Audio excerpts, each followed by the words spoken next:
नमस्कार, मी बोलते नंदिनी अंकोलेकर। मी आज तुम्हाला दाखवणार आहे साबुदाण्याची खीर, पण ती गूळ टाकून केलेली खीर आहे। तर आता बघूया आपण त्याच्यासाठी काय काय साहित्य लागतं ते।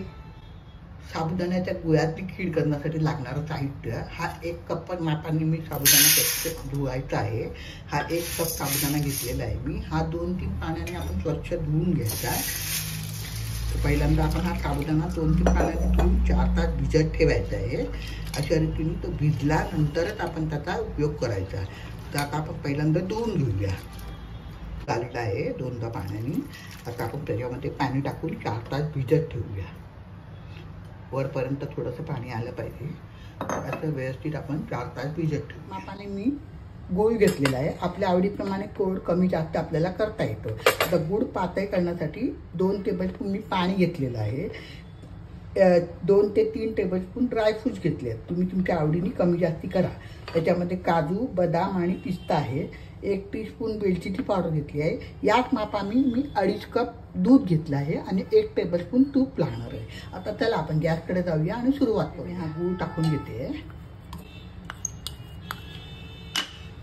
आणि त्याच्यामध्ये पाणी टाकायचं। 2 ते 3 टेबलस्पून आपण पाणी टाकायचं आणि गॅसवरती दुसऱ्या गॅसवरती मी गरम करायला ठेवते।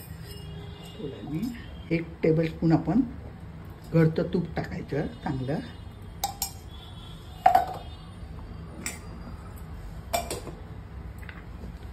त्याच्यामध्ये मी ड्रायफ्रूट भाजून घेते जरा।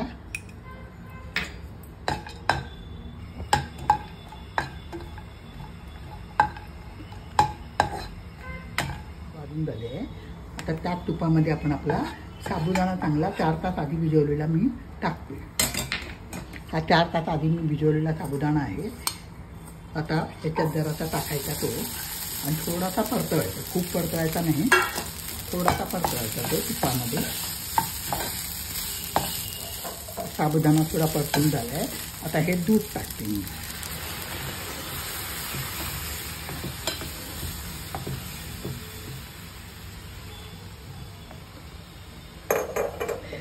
गॅस आपला मीडियम ठेवायचा।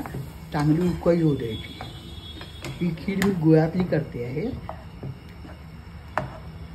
दुधाला चांगली उकळी आली आहे। 4 ते 5 मिनटं चांगलं उकळू द्यायचं, म्हणजे साबुदाणा चांगला शिजेल। तुम्हाला माझ्या रेसिपी कशा वाटतात ते मला कॉमेंट बॉक्समध्ये कळवा। माझ्या चॅनलला सबस्क्राईब करा, लाईक करा, शेअर्स करा, आपल्या मित्रमैत्रिणींना शेअर्स करा। त्याच्यात थोडे ड्रायफ्रूट टाकते, थोडे आपण वरतून टाकूया आणि वेलचीची पावडर टाकूया। या स्टेजला आपल्याला जर दूध जास्त आपल्याला पाहिजे असेल तर आपण टाकू शकतात। आता दुधात लगेच गूळ टाकायचा नाही आहे। खीर जरा कोमट म्हणजे बऱ्यापैकी थंड झाली पाहिजे।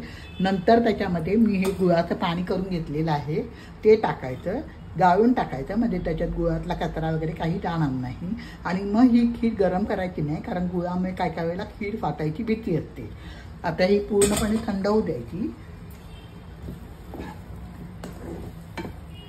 आणि मग आपण त्याच्यात गूळ टाकायचा। त्याला घट्ट वाटते कारण थंड झाल्यानंतर परत ते घट्ट होणार, म्हणून मी अजून अर्धा कप दूध टाकते। म्हणजे टोटल आपण 3 कप दूध टाकले। आता मी गॅस बंद करते। बऱ्यापैकी कोमट झाल्यानंतर हे गुळाचं पाणी आपण गाळून टाकायचं, ते मी तुम्हाला नंतर दाखवते। पण बऱ्यापैकी थंड झालेलं आहे आणि आपलं गुळाचं पाणी पण बऱ्यापैकी थंड झालेलं आहे। आता मी ते गाळून त्याच्यामध्ये टाकते। ही आपण खीर परत गरम करायची नाही, नाहीतर फाटायची भीती असते।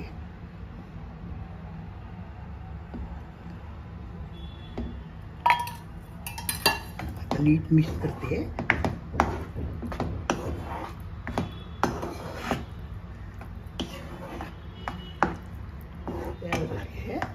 तसं करूया।